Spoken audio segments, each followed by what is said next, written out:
माँ, आप आ गई? मैं कब से आपका इंतजार कर रही थी। बिटिया, आज थोड़ा ज्यादा काम था, इसलिए मालकिन ने रोक लिया था। तुझे भूख लगी होगी ना, तू बैठ, मैं जल्दी से तेरे लिए खाना बनाती हूँ। माँ, मैंने खाना बना दिया है, आप हाथ मुंह धो लीजिए, मैं आपके लिए खाना लगा देती हूँ। तूने खाना बनाया है, लेकिन तुझे खाना बनाने के लिए किसने कहा था? माँ, एक बार ही तो खाना बनाया है, इसमें इतना गुस्सा करने वाली कौन सी बात है। मैं तेरे हाथों में खाना बनाने वाली करछी नहीं बल्कि कलम देखना चाहती हूँ। तेरे बाबूजी का एक ही सपना था कि तू पढ़ लिख कर किसी बड़ी सी कंपनी में काम करे। उनका सपना पूरा हो, उससे पहले ही भगवान ने उन्हें अपने पास बुला लिया। सुबह से शाम तक मैं इसलिए मेहनत नहीं करती हूँ ताकि तू खाना बनाए।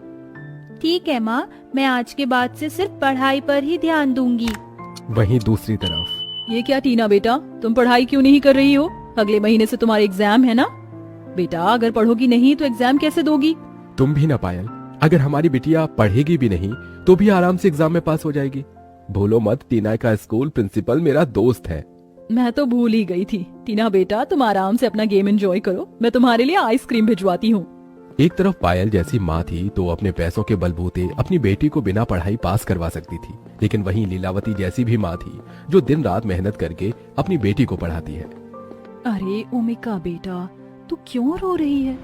आज मेरे स्कूल में टेस्ट था, लेकिन मेरे बहुत कम मार्क्स आए हैं। तूने तो इस टेस्ट के लिए काफी मेहनत की थी ना? मेरी क्लास के सभी बच्चे स्कूल के साथ साथ ट्यूशन भी जाते, इसलिए उन सबके अच्छे मार्क्स आए हैं। अपनी बेटी को उदास देख और उसकी पढ़ाई का नुकसान होता देख लीलावती से रहा नहीं जाता, इसलिए लीलावती घरों में काम करने के साथ साथ फैक्ट्री में बोरे ढोने का भी काम करना शुरू कर देती है। मेरी पीठ। लीलावती बिटिया, तू ठीक है ना? अम्मा, पीठ में बहुत दर्द हो रहा है। ये बोरी बहुत भारी है, इन्हें सिर्फ यहाँ के आदमी लोग उठाते हैं, लेकिन उसके बावजूद भी तू इन बोरों को उठाती है। एक काम कर, तू थोड़ी देर के लिए तो यहाँ बैठ जा। लीलावती थोड़ी देर के लिए बैठ जाती है कि तभी वहाँ, अरे ये तेरी बाप की जगह है जो तू यहाँ बैठकर आराम कर रही है? मालिक, मेरी पीठ में बहुत दर्द हो रहा है, इसलिए मैं थोड़ी देर के लिए यहाँ बैठ गई। ऐसा है तो कल से काम पर आने की कोई जरूरत नहीं है, आराम से अपने घर पर बैठना, समझी? अपनी नौकरी पर बात बनने पर बेचारी लीलावती दर्द से करहाते हुए उठती है और जाकर फिर से अपनी टूटी हुई पीठ के दर्द को भूलकर काम करती है। बेटा, तेरी क्लास की लड़कियां कौन से ट्यूशन में जाती हैं? वो मिश्रा ट्यूशन है ना, वहीं पर मेरी क्लास के सभी बच्चे ट्यूशन के लिए जाते हैं। ठीक है, ये ले पैसे और कल ही जाकर ट्यूशन में अपना एडमिशन करवा लेना। अपनी माँ की हालत देख ओमिका समझ जाती है कि उसकी माँ ने उसे ट्यूशन भेजने के लिए कितनी मेहनत की होगी। अपनी माँ को इतनी मेहनत करता देख ओमिका की आंखों में आंसू आ जाते हैं और वो अपनी माँ के गले लग जाती है। ऐसे ही समय गुजरता रहता है और 15 साल बीत जाते हैं। माँ देखो, मैंने कॉलेज टॉप किया है। मैं जानती थी कि इस साल भी मेरी बेटी ही टॉप करेगी। अब मेरी पढ़ाई पूरी हो चुकी है, अब आप देखना, मैं एक बड़ी सी कंपनी में काम करूंगी। फिर आपको लोगों के घरों में जाकर नौकरानी का काम नहीं करना पड़ेगा। मैं आपके लिए बड़ा सा घर खरीद दूंगी जिसमें आप आराम से रहोगी। ओमिका अगले दिन ही बड़ी सी कंपनी में इंटरव्यू देने के लिए जाती है। देखिए, आपने पढ़ाई तो काफी की है और आपके मार्क्स भी काफी अच्छे हैं, लेकिन कंपनी में काम करने के लिए मार्क्स से भी इम्पोर्टेंट एक्सपीरियंस होता है जो आपको नहीं है। लेकिन हम फिर भी आपको जॉब दे सकते हैं, लेकिन इसके लिए आपको अपनी थोड़ी जेब ढीली करनी होगी। लेकिन क्यों सर, ये तो गलत बात है ना। आप एम्प्लॉइज के टैलेंट पर नहीं बल्कि पैसों के बेस पर जॉब देते हैं। यही दस्तूर है, अगर आपको जॉब करनी है तो पैसे दीजिए, वरना आप यहाँ से जा सकते हैं। ओमिका कई कंपनी में इंटरव्यू देती है, लेकिन हर एक कंपनी में घूस मांगने की वजह से ओमिका को किसी भी कंपनी में जॉब नहीं लगती। सही कहा है किसी ने कि पैसों की अहमियत के आगे किसी भी इंसान की पढ़ाई लिखाई मेहनत आजकल के जमाने में कुछ मायने नहीं रखती है। टीना बेटा, कहाँ जा रही हो? अपने फ्रेंड्स के साथ शॉपिंग पर जा रही हूँ। अब तुम बड़ी हो गई हो, तुम्हारी पढ़ाई भी कब की पूरी हो चुकी है। मेरे अकॉर्डिंग अब तुम्हें जॉब करनी चाहिए। तुम्हारी उम्र की सभी लड़कियाँ इस टाइम जॉब कर रही हैं। जिस कंपनी में मैं जॉब करती हूँ उस कंपनी के चेयरमैन हमारे बहुत अच्छे फ्रेंड हैं। एचआर को थोड़े बहुत पैसे खिलाकर उस कंपनी में तुम्हारी एक अच्छी पोस्ट में हम लोग जॉब लगवा देंगे। पैसों के बदौलत इंसान क्या कुछ नहीं कर सकता। ऐसे ही लोगों की वजह से समाज में पढ़े लिखे मेहनती लोगों को बिना घूस दिए जॉब मिलना नामुमकिन हो जाता है। बेटा तू रो मत, तुझे जॉब मिल जाएगी। मुझे जॉब नहीं मिलेगी। मैंने इतनी ज्यादा मेहनत करी, हर साल टॉप किया, लेकिन मेरी पढ़ाई की कोई अहमियत नहीं है। सब लोग नौकरी देने से पहले घूस मांग रहे हैं। कहाँ से लाऊंगी मैं उन्हें देने के लिए पैसे? जिस कंपनी में पायल काम करती थी उसी कंपनी में लीलावती भी साफ सफाई का काम करती थी। अपनी बेटी को इतना दुखी देख लीलावती अपनी बेटी को उसी कंपनी में पियोन की नौकरी दिलवा देती है। एक पढ़ी लिखी लड़की होने के बावजूद भी ओमिका को नौकरों वाले काम करने पड़ रहे थे। वहीं जिस टीना बिजनेस की बिल्कुल भी समझ नहीं थी, कंपनी के कैबिन में बैठकर पूरा दिन आराम करती है। काश मेरा भी ऐसे ही कैबिन होता और मैं भी ऐसे ही काम करती।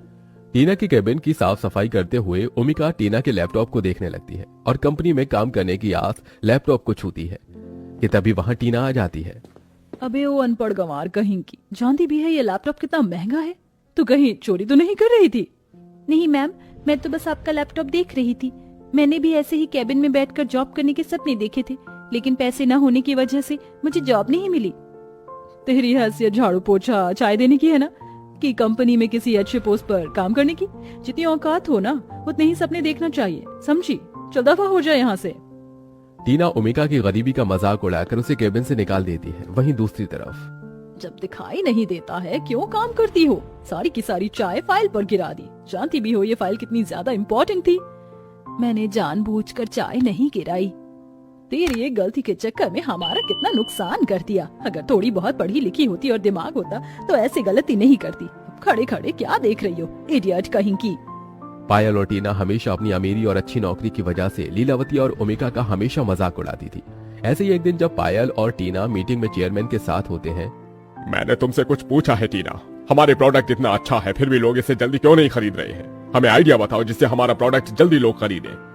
सर वो क्या टीना? मुझे तो ये समझ नहीं आता कि तुम्हें इस कंपनी में जॉब कैसे मिल गई।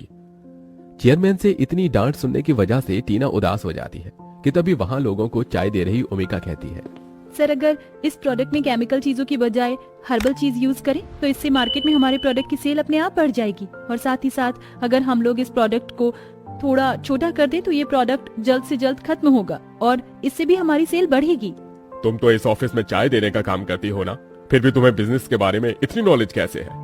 सर मैं पढ़ी लिखी लड़की हूँ, मैंने काफी आगे तक पढ़ाई की है, लेकिन पैसे न होने की वजह से किसी भी कंपनी में मुझे जॉब नहीं दी, इसलिए मुझे ना चाहते हुए भी इस कंपनी में पियून की नौकरी करनी पड़ रही है। ऐसे टैलेंटेड लोग अगर लोगों को चाय देंगे तो हमारी कंपनी को आगे कौन बढ़ाएगा? अब से तुम इस कंपनी में सेल्स मैनेजर की जॉब करोगी और टीना के साथ मिलकर इस प्रोजेक्ट पर अब तुम काम करोगी। सेल्स मैनेजर की जॉब मिलने की वजह से ओमिका को अपने सारे सपने पूरे होते हुए नजर आते हैं। भूमिका अपने टैलेंट और नॉलेज से टीना के साथ मिलकर प्रोडक्ट की सेल एक महीने में काफी ज्यादा बढ़ा देती है, जिस कंपनी को लाखों का फायदा होता है। और इसी के साथ टीना को भी अब बिजनेस की काफी ज्यादा नॉलेज मिलती है।